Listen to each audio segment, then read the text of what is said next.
소년이 있었습니다. 바다를 정복할 꿈을 그리면서 그는 성장을 했습니다. 일평생 뱃사람으로 살고 싶었고 또 배를 타면서 세계를 여행하고 싶었습니다. 어느 날 그래서 그 소년에게 연락이 왔습니다. 큰 선박회사에서 취직이 됐다고. 그래서 어느 항구로 빨리 와서 배를 타라고 이야기를 했습니다. 그래서 그 소년이 짐을 다 싸고 어머니께 작별 인사를 드렸습니다. 그때 어머니가 슬픈 표정으로 눈물을 흘리면서 아들의 손을 잡고 이야기했습니다. 너를 떠나 보내는 것이 너무 괴롭다. 이렇게 얘기하니까 평소에 효심이 지극했던 그 소년은 어머니의 눈물을 보고 또 진심 어린 말을 듣고 어찌할 바 모르면서 바다에 나가서 바다의 사람으로 사는 것을 포기하고 어머니께 배를 타지 않겠다고 이야기를 했습니다. 어머니는 너무나 기뻤고 어머니는 어머니의 손을 잡으면서 고맙다고 이야기했습니다. 그러면서 하는 얘기가 성경에 나오는 부모를 공경하는 자녀는 복을 받는다, 이렇게 말씀을 들려주었습니다. 그래서 평생에 걸쳐서 너가 이 말씀을 가슴에 새겼으면 좋겠다, 이렇게 또한 이야기했습니다. 그가 하나님의 말씀대로 살면 너도 복을 받게 된다라는 그 말씀을 마음에 기억했는데, 이 사람이 바로 누구냐면 그 효자 아들이 바로 미국의 초대 대통령을 지낸 조지 워싱턴이었습니다. 부모를 공경하는 것은 참 쉬운 것 같지만 또 역시 쉬운 일이 아닙니다. 부모의 말씀을 잘 듣는다는 것 자체가 사실 상당히 쉬운 것도 아니고, 마음에서 진심으로 우러나서 우리 부모의 말을 들어야 되겠다 하는 것도 참 그렇게 쉽게 결심되어지는 것도 아닙니다. 매년 5월은 이 가정의 달입니다. 어버이날, 어린이날, 성년의 날, 부부의 날, 스승의 날, 한결같이 인생에 나에게 가장 영향을 많이 미치는 사람들의 고마움을 표현하고 그들의 유훈이나 또 교훈, 또 삶의 철학 등을 기억하는 아주 중요한 달로 여기고 있습니다. 그런데 더 놀라운 것은 이렇게 귀중한 날들이 많은 달이 그렇게 행복하지만은 않다는 것입니다. 여러분도 방송을 통해서 보게 되지만 가장 이혼이 많은 달이 5월달이랍니다. 5월달. 그래서 참 제일 즐겁고 기쁘고 행복해야 할 달 중에 가정이 파괴되고 분리되는 경우가 많습니다.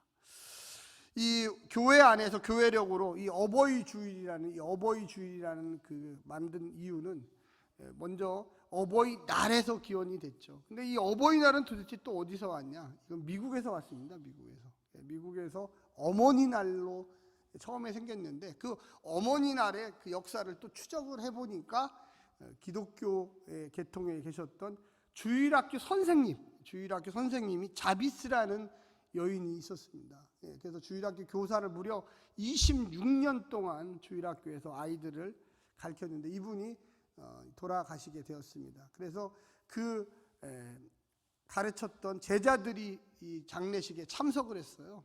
참석을 했는데 그때 이 안나라고 하는 딸이 이렇게 왔죠. 당연히 부모님이 돌아가셨으니까. 근데 자기를 보니까 사람들이 굉장히 많이 온 거예요. 그래서 다 물어보니까 너무 하나님 말씀을 잘 가르쳐 주신 이 자비스 선생님에게 너무 고맙다. 그래서 그 안나가 그런 그 제자들의 이야기를 듣고 그리고 카네이션을 가져다가 자기 어머니 그에게 그 관 옆에 놓으면서 우리가 이렇게 귀한 선생님 또 어머니 참 놀라운 26년간의 교회에서 이렇게 선생님으로 봉사했구나, 그런 마음을 갖게 되었습니다. 그래서 너무 기쁜 마음에 근데 그 소식이 동네에 퍼지기 시작했어요. 교회에서 26년간을 엄마처럼 가르쳤던 그 선생님, 자비스 선생님을 기리는 시간에 이런 행사들이 있었다 했는데 이것이 지역 신문에 또 이 보도가 된 거예요.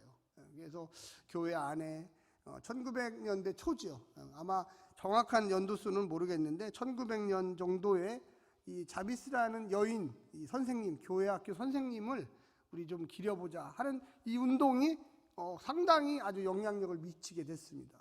그때 미국의 유명한 백화점 왕 존 와 메이커라고 하는 사람이 1908년 5월 달에 이렇게 좋은 일이 있다면 이거를 좀 기념식도 하고 만들어 보자. 뭐 그래서 이 어머니 처음에는 어머니 날로 시작이 됐습니다.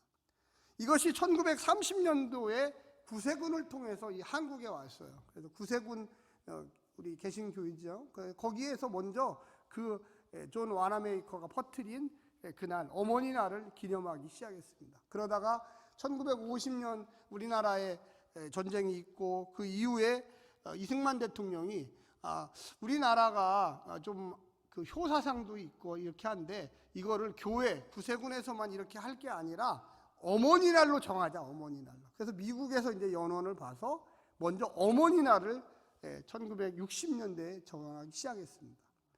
그러다가 이것이 너무 좋은 날이다. 그래서 아마도 1955년도에 어머니 주일을 이 교회 안에서 이제 지내기 시작했는데 이승만 대통령이 1960년도에 아마 이때 이렇게 해서는 안 되겠고 좀 바꿔보자. 그래서 그 나라의 국경일은 아니지만 뭔가 좀 부모에게 효도하는 생각을 갖자 이렇게 했습니다. 그러다가 기독교 안에서 1974년도에 한국교회 개신교 전체가 이 어버이 주일, 어머니만 기준으면 아버지들은 너무 섭섭하니까 똑같은 아버지 어머니에서 어버이 주일로 만들자 이렇게 됐습니다. 그래서 이 1960년도에 어머니 주일을 5월 8일 날 이렇게 이제 제정을 했고 그 이후부터 쭉 계속됐습니다. 그래서 1930년도에 구세군, 1955년도에 어머니 주일, 1960년도에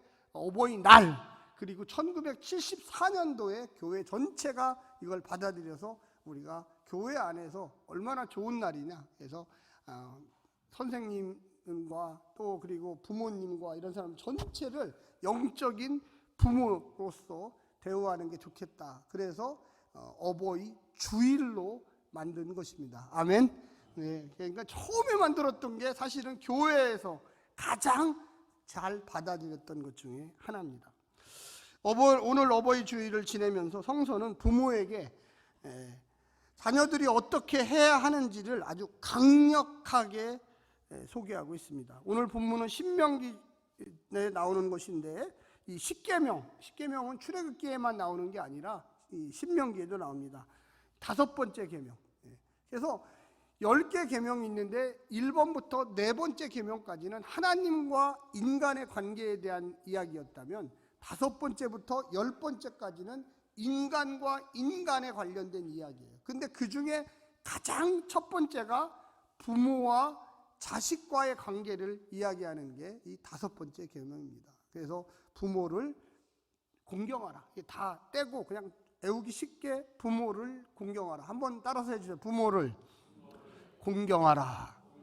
네, 너무 당연한 것 같지만 사실은 오늘날 교회 안에 있는 이 자녀들, 교회 안에 있는 이 성도들 사이에서도 효의 문제에 대해서 너무나 고민하는 경우가 많습니다.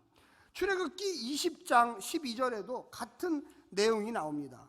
십계명 중 부모 공경에 대한 이야기를 하고 있는데 이것은 분명 명령입니다. 명령.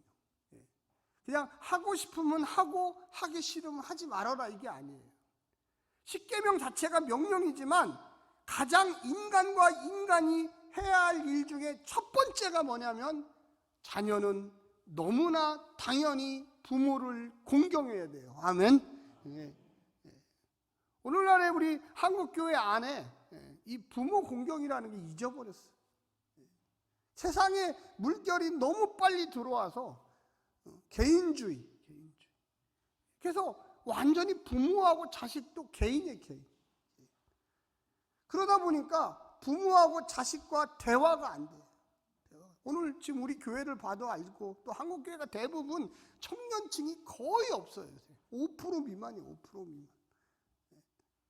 교회 아내가 급격하게 노년화됐어요. 왜 그럴까요? 너는 너고 나는 나.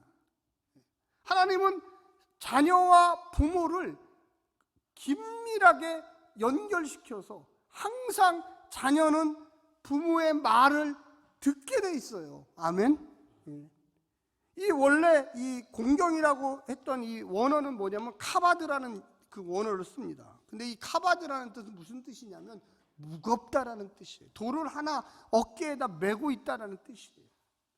이 말은 뭐냐면 조금만 잘못하면 떨어진다는 거죠. 조금만 잘못하면 흔들린다는 거죠. 항상 우리가 무언가 무거워 한다는 의미는 뭐냐면 부모님이 무슨 얘기를 할 때 무겁다라는 의미로 그 의미를 듣고 있어야 되는 거예요. 아멘. 세번역과 이 공동번역에는 이거를 뭐라고 그러냐면 한번 따라서 해주시죠. 존중하다, 존경하다. 물론 뭐 공경하다라는 의미 뭐 의미가 문제가 있어서 그런 게 아니라 그만큼 내가 상대를 존중해. 그래서 네 부모를 존중하고 있느냐? 이게 무겁다라는 의미예요. 진짜 내가 우리 부모님이 그냥 농담처럼 얘기하는 것도 귀담아 듣고 있느냐?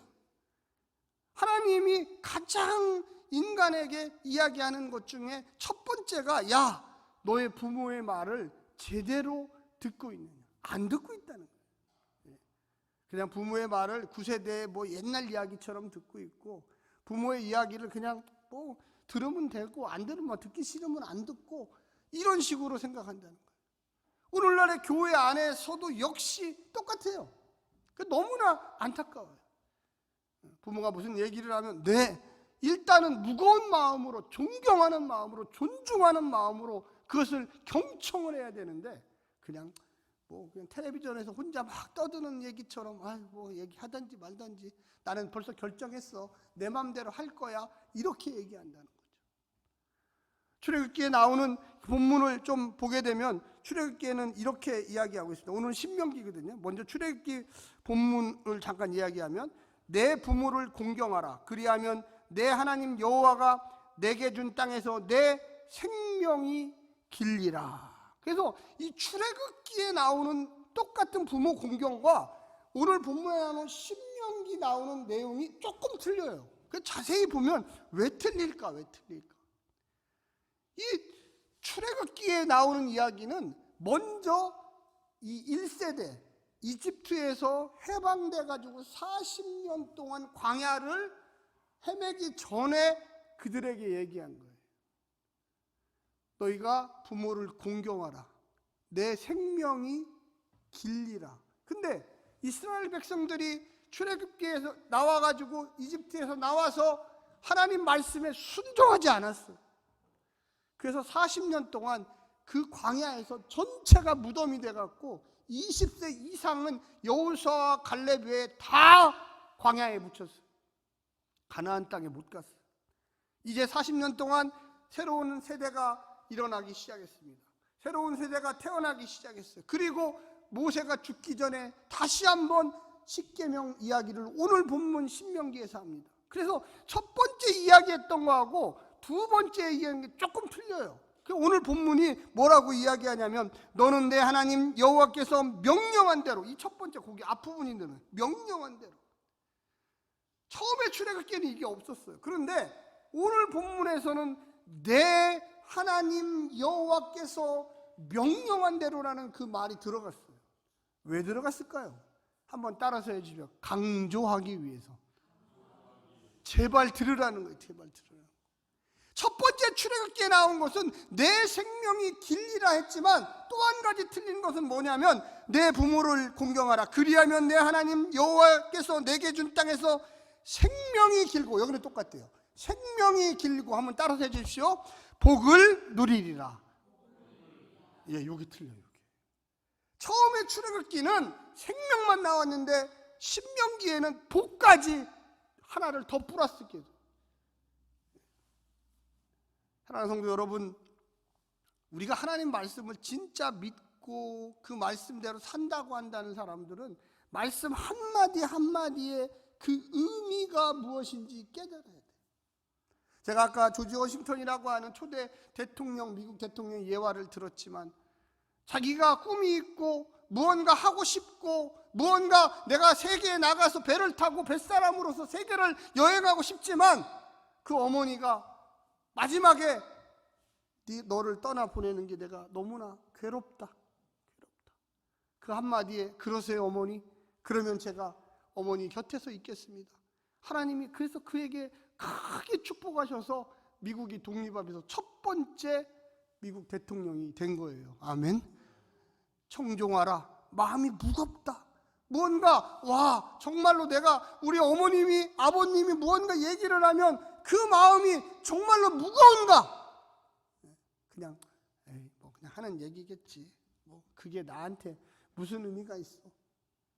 사랑하는 성도 여러분, 혹시라도 부모님이 지금 다 하늘에 가 계셨는데 내가 젊었을 때 부모님의 이야기를 제대로 안 들은 게 있으면 이 시간에 꼭 회개하시기를 간절히 부탁드립니다. 그리고 자녀에게 이야기하세요. 야, 내가 젊었을 때 내 엄마 아빠가 이야기했던 얘기를 너무 허투루 들어갖고 내가 이렇게 됐다. 사랑하는 내 아들아, 내 딸아, 내 며느리야, 내 손자야, 손녀야, 하나님 말씀을 잘 들어야 한다. 하나님께서 내게 복을 주시고 생명을 주시기를 원한다. 할렐루야.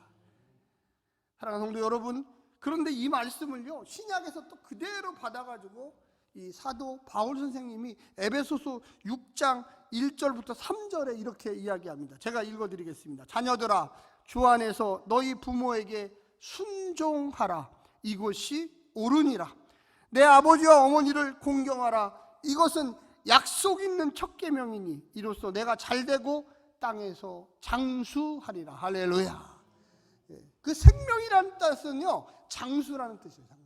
근데 거기에 보면 잘되고, 이게 복이죠. 복. 잘되고. 한번 옆에 분한테 얘기하십시오. 당신의 부모님께 잘하십시오. 큰 복을 주실 것입니다. 네, 우리 좀 오랜만에 그 미국에서도 우리 한 친구가, 젊은 친구가 왔고, 우리 또 저쪽에 오종화, 박찬영, 우리 제 딸 조한이, 이렇게 4명 한 20대 학생들이 있어요. 한 박수 좀 한번. 여기 부모님이나 또 조부모님이 계시면 이 아이들한테 너는 내게 잘해야 된다 이렇게 얘기를 하셔야 돼요. 내게 잘해야 된다. 아니 웃을 얘기가 아니야. 이때 참석했어야 되는데. 하나님께서 잘되고 장수하리라. 이게 뭐 얼마나 좋아요. 잘되고 장수하리라. 우리의 삶 속에 하나님께서 주시는, 그러면 도대체 뭐가 잘되고 뭐가 장수하느냐? 제가 좀 찾아봤습니다. 몇 가지 좀 찾아봤어요. 혹시 저희 교회는 같이 안 다니시더라도 아직까지 부모님이 살아계신 분들이 있다면 한번 좀 깊이 생각해 보십시오. 10가지를 얘기하는데 첫 번째, 대화를 많이 하라는 것입니다. 부모님들이 연세가 많고 노인이시다 보니 대화거리가 잘 맞지 않습니다. 관심사가 다르죠. 부모하고 자식하고 어떻게 똑같겠어요? 그런데 이 자식은 부모하고 대화를 하기 위해서라도, 그 부모가 무슨 생각을 하고 있는지를 알기 위해서라도 첫 번째는 끊임없이 같이 대화를 해야 합니다. 아멘. 두 번째는 적절한 일을 드리라는 거예요. 일감을 드리라고 합니다. 일을 놓으면요 육신이 노쇠해져요. 금방. 작은 일이라도, 설거지라도 하게 하시고, 또 무언가를 하게 하고, 동네에 노인센터가 있으면 그곳에라도 가서 무언가를 하라고 하죠. 저희 어머님이 살아계실 때, 저희 어머님이 어릴 때 농사를 오래 지셨어요. 한 40살까지. 그러다 보니까 이 80이 넘으셨는데도 농사 짓기를 그렇게 원하세요. 저는 하지 말라고, 그거 하시면 안 된다고 하는데도 계속 그거를 하고 싶대요. 그래서 도시에 살았지만 제가 호미를 하나 지어주고, 어머니 난 몰라, 그러고 그 텃밭 있는 데다 제가 새벽 예배 끝나고 딱 실어다 드리면 어머니가 10시까지, 오전 10시까지 해가 막 쨍쨍 뜰 때까지 땀을 펄펄 흘려가면서 농사를 한 200평을 지신 거예요. 그래서 제가 어머님 이러면 건강이 더 나빠져요. 나이가 몇 살인데 지금 무슨 호미 들고 농사를 지십시오. 그런데 더 좋아졌겠어요? 더 나빠졌겠어요? 더 좋아지시더라고요. 남도 암도 이겨요. 암을 이기시더라고요. 그래서 정말 이렇게 맞구나. 그래서 무조건 하지 마라. 건강이 안 좋다. 아니에요. 좋아하는 일은 어차피 안 해나 하나 똑같아요. 의외로 하는 게 기분이라도 좋고 그 긍정적인 생각이 들고. 할렐루야.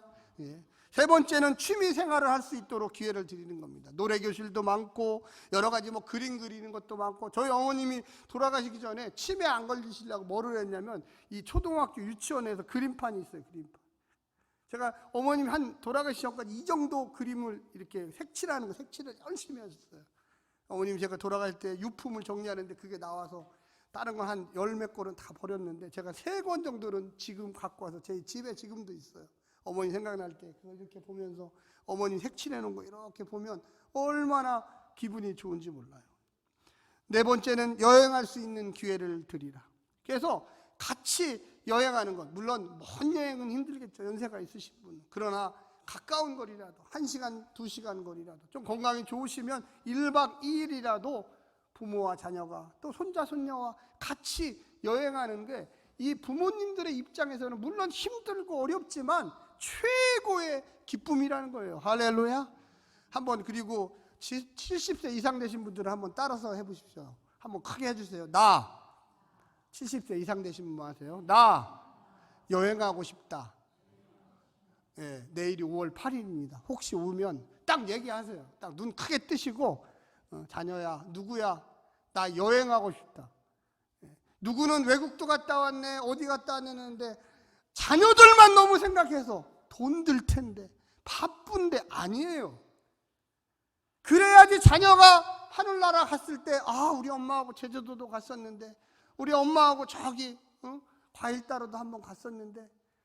제가 부족하지만 제가 미국에 있을 때 저희 어머님이 오셨는데 70이 넘으셨어요. 70이. 저희 큰딸 봐주러 왔었는데 한 번은 저희 교회에서 애플 피킹이라고 그래갖고 사과 따러 한번 갔어요. 저희들은 사과단이라고 정신이 없는데 그 옆에 보니까 배추가 있는데 배추가 진짜 이만해요. 진짜. 저희 어머니는 배추만 보고 있더라고요. 야, 성배야, 이건 얼마하냐. 저희들은 사과단이라고 바쁜데, 그래서 제가 물어봤죠. 가서 이거 얼마하냐고 물어보니까 이만한 거 하나에 1,000원도 안 돼. 1,000원. 세 포기에 1,000원이래. 세 포기. 그거를 제 차에다 싣고 가는데 차가 한 500m 떨어져 있거든. 이게 얼마나 무거운지 사과 한 보따리보다 더, 이걸 왔다 갔다 한 3번 하니까 힘들어 죽겠어. 근데 어머니는 너무 좋아하시는 거예요. 이만한 배추를, 그것도 막 겉에를 다 쳤는데도 이만해요. 얼마나 큰지. 다시 한번 70세 이상만 얘기해 주시죠. 누구야? 자기 아들 부르고 딸 부르고 시작. 누구야? 왜 얘기를 안 하시는? 우리 교회는 다 집에만 계시려나 봐. 얘기를 하세요. 얘기해서. 그게 자녀한테도 좋아요. 꼭 나만을 위해서 그런 거 아니에요. 누구야? 나 어디 좀 가고 싶다. 나 좀 한번 시간 내서 같이 가자. 우리는 너무 자녀를 사랑하다 보니까 돈도 없을 텐데 내가 이런 데 가자 그러면 제가 시간 낼 수 있을까? 근데요, 자녀들은 부모 속이면서 여행 잘 가요. 걱정할 거 없어요. 막 뭐 얘기만 하면 베트남도 가고 어디도 가고, 전화해 보면 바빠요 하는데 베트남에 있는 거예요. 그 다음에 6번째는 외출할 때 함께 모시고 나가야 합니다. 7번째는 집안에서 부모님께 인사를 잘 드려야 합니다. 같이 사는 부모가 있으면 꼭. 8번째는 작은 병이 있어도 병원에 모시고 가야 합니다. 왜 그러느냐? 젊은 사람들은 웬만큼 병이 있어도 그냥 그렇지 뭐 이거 좀 아프다 낫겠지. 근데 노인분들은 작은 병이 있어도 반드시 병원 가세요. 자, 한번 70세 이상 되신 우리 성도님들 한번 따라서 해보십시오. 일주일에, 여기 70세 없는 것 같은데 여기만 따라서 해요. 여기 이상하네. 다 이게 빨리 늙고 싶으신가? 다시 한번 하겠습니다. 70세 이상 되신 분 하세요. 일주일에, 다 같이 그냥 하세요. 일주일에 한의원에 꼭 한번 가자. 그래서 70세 이상 되신 분들은 의무적으로 지정 한의원을 정해셔서 가서 침도 맞으시고, 거기 가시면 공짜로 주는 것도 많아요. 그래서 꼭 가셔야 돼요. 꼭 가셔야 돼요. 꼭. 1,000원씩밖에 제가 안 받더라고요. 보니까 한의원은 1,000원만 받아요. 그래서 꼭 가셔서 안 되면 모시고 다니세요. 모시고. 그래서 효도라는 게, 또 부모를 공경한다는 게 자녀 입장에서 그냥 알아서 하시겠지. 우리 부모님은 건강하셔. 치매도 안 걸리시고 막 본인 연세도 많은데 막 돌아다니시고. 아니에요. 작은 병이 있어도 꼭 병원에 주기적으로 가셔야 돼요. 건강할 때 챙겨야지 나중에 완전히 그냥 아무도 움직이지 못할 때는 아무것도 못합니다. 9번째는 일정한 용돈을 드리라는 것입니다. 물론 자녀가 어려울 때 있겠죠. 그런데도 일정한 용돈을 1, 2만 원이라도 꼭 드리셔야 돼요. 자녀가 보니까 부모님이 돈이 많아. 아이, 우리 엄마 아빠는 돈 많아. 돈 안 드려도 돼. 아니에요. 다시 드려서 그 부모가 다시 자녀에게 주는 한이 있어도 다시 꼭 드리시기를 간절히 부탁드립니다. 중요한 거예요. 아주 중요한 거예요. 그게 별거 아니라고 생각하는 그 순간에 그 집안은 무너져요. 우리가 여기 지금 마지막 10번째는 부모님께 신앙을 가질 수 있도록 도와드리라는 거예요. 도와드리라는 거. 그래서 항상 부모님이 예배에 참석하도록, 또 혹시라도 건강이 안 좋아서 집에 계시면 요즘에는 방송 설교라든지 여러 가지 설교가 많아요. 그래서 꼭 예배드리고 가능하면 자녀가 가서 같이 모여 앉아서 한 달에 한 번씩이라도 찬송을 부르고 예배를 드리고 기도를 하고, 할렐루야. 예. 그래야지 그 가정에 뼈대가 생기고 부모가 자녀를 축복할 때 진심으로 축복할 수가 있는 거예요. 할렐루야. 여러분, 야곱이 그 돌아가셨던 그 이삭이 아버지잖아요. 아버지가 죽을 때 눈이 안 보였잖아요. 눈이 안 보일 때, 야, 내 아들들아, 내가 이제 얼마 안 남았으니 너희들을 위하여 내가 축복하고 싶다. 가서 맛있는 진미를 해갖고 와라. 내 마음에 정말로 우러나서 너희들을 축복하고 싶다. 할렐루야. 사랑하는 성도 여러분, 오늘 본문을 꼭 기억하시기를 간절히 부탁드립니다. 내 하나님 여호와께서 명령한 대로, 명령이에요, 명령. 하나님 말씀에 순종하고 부모를 잘 순종하면 무거운 마음으로 듣고 경청하고 실천적으로 부모를 사랑하고 모시면 하나님께서 장수와 생명과 그리고 일 잘 되는 복의 역사를 주실 것입니다.